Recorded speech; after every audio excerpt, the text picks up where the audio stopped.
Baghdad in 1258 was the greatest city in the world. The House of Wisdom held the largest library on earth. Scholars from across 3 continents gathered here to study mathematics, astronomy, medicine, and philosophy. The Abbasid Caliph ruled from a palace of unimaginable wealth. Baghdad's population exceeded 1 million people, larger than any European city. This was the heart of the Islamic Golden Age, the center of human knowledge and civilization. Then the Mongols arrived. In just 1 week, they would kill hundreds of thousands. They would burn libraries so vast that the Tigris River ran black with ink from destroyed books. They would end a caliphate that had ruled for 500 years and extinguish the Islamic Golden Age in rivers of blood. This is the story of how the Mongols destroyed Baghdad and why one man's arrogance doomed the greatest city of the medieval world. This is the empire's end. Baghdad was founded in 762 AD as the capital of the Abbasid Caliphate. Within decades, it became the wealthiest and most advanced city in the world. The House of Wisdom was established as a center of learning. Scholars translated ancient texts into Arabic, preserving knowledge that would have been lost when Rome fell. Here, mathematicians developed algebra. The word itself comes from Arabic. Al-Khwarizmi's work would later transform Western science. Astronomers mapped the stars with precision Europe wouldn't match for centuries. Physicians wrote medical textbooks that European universities would use for 600 years. Baghdad's libraries held hundreds of thousands of manuscripts on every subject imaginable. The city controlled Silk Road trade routes. Goods from China, India, Africa, and Europe flowed through Baghdad's markets. The caliph's treasury overflowed with gold. By 1258, the Abbasid Caliphate had ruled for 500 years. But there was a problem. The caliphs had become figureheads. Real military power belonged to Turkish and Persian dynasties.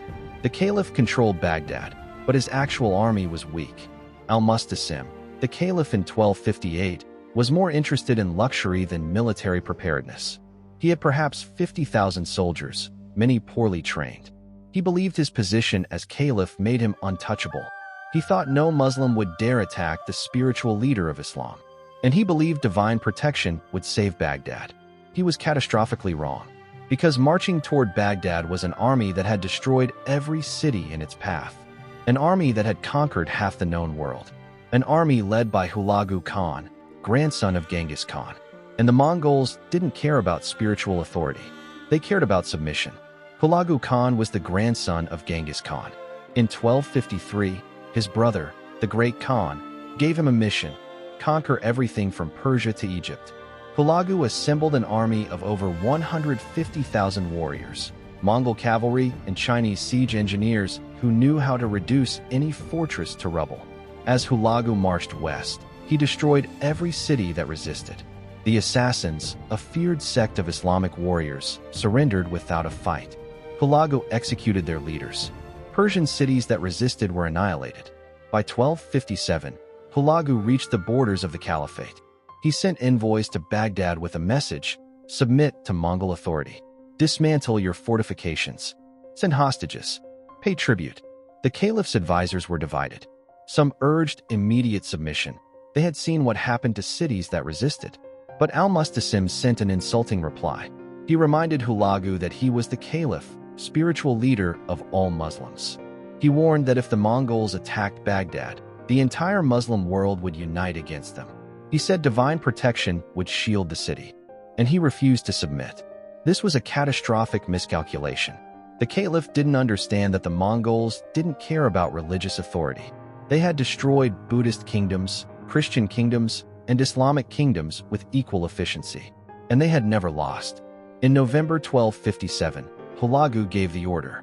The Mongol army began its march on Baghdad. The greatest city in the Islamic world was about to face an enemy unlike any it had ever known. On January 11, 1258, the Mongol army arrived at Baghdad. They surrounded the city completely, cutting off all escape routes. Hulagu positioned his siege engines and prepared for assault. The caliph finally understood his mistake. He sent desperate messages to other Muslim rulers begging for help. None came. Baghdad's walls were strong, but they weren't designed to withstand Mongol siege engines. The Mongols had trebuchets that could hurl massive stones hundreds of meters. The bombardment began. Day and night, Mongol siege engines pounded Baghdad's fortifications. Sections of wall began to crumble. Al-Musta'sim tried to negotiate. He offered tribute, offered to become a vassal, offered anything except complete surrender. Hulagu rejected every offer. The time for negotiation had passed. On January 29th, after 18 days of bombardment, Mongol forces breached the outer walls. The Caliph's army was hopelessly outnumbered. Mongol warriors poured through the breaches. The city descended into chaos. On February 10th, 1258, Caliph Al-Musta'sim surrendered.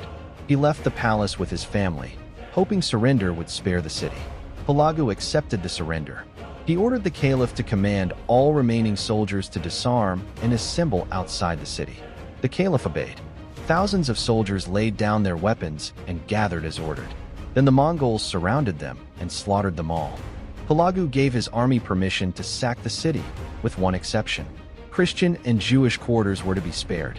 What followed was one of the greatest catastrophes in medieval history. For 1 week, Mongol soldiers systematically looted and destroyed Baghdad. The House of Wisdom was burned. Centuries of accumulated knowledge went up in flames. So many books were thrown into the Tigris River that it ran black with ink. Horses could cross the river on bridges made of books. Libraries, schools, mosques, and palaces were ransacked and destroyed. The exact death toll is impossible to know. Medieval sources claim anywhere from 200,000 to 1 million killed. Modern historians estimate between 200,000 and 800,000 in a city of about 1 million. Hulagu kept the Caliph alive to witness the destruction of everything he had failed to protect. Then he executed him. Hulagu had Al-Musta'sim wrapped in a carpet and trampled to death by horses, a Mongol tradition for executing royalty without spilling their blood directly. The Abbasid Caliphate, 500 years old, ended in the ruins of Baghdad. The Islamic Golden Age had reached its end. The destruction of Baghdad sent shockwaves across the Islamic world. For 500 years, the Caliph had been the spiritual leader of Sunni Islam. Now he was gone.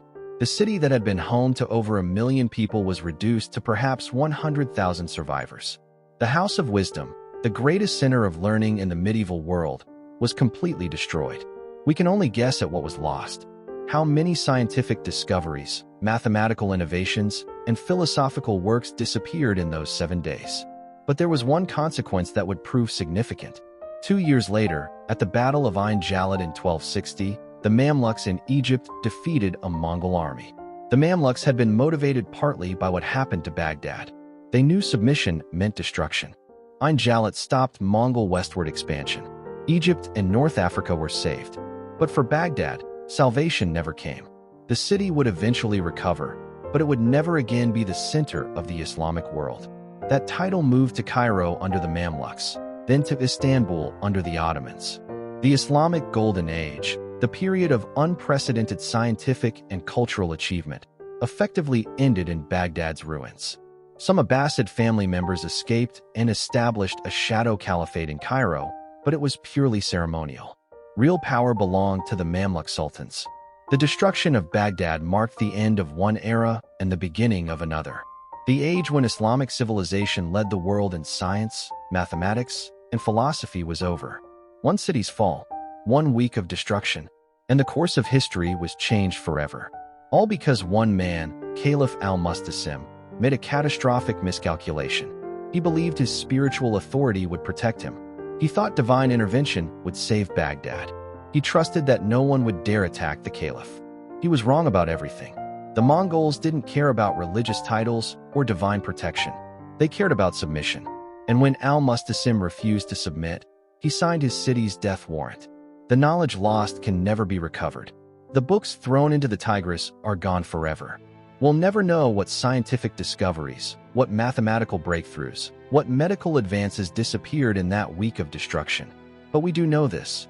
Empires fall, cities burn, and sometimes 1 week of violence can end centuries of achievement. The ruins of Baghdad still stand today in modern Iraq. The city rebuilt over centuries, but never reclaimed its position as the center of the Islamic world. The Mongol invasion of 1258 remains one of the great catastrophes of medieval history. A city of unmatched learning was destroyed in a week. Knowledge accumulated over centuries was lost in days. The Islamic Golden Age came to an end in Baghdad's burning libraries. This was the empire's end.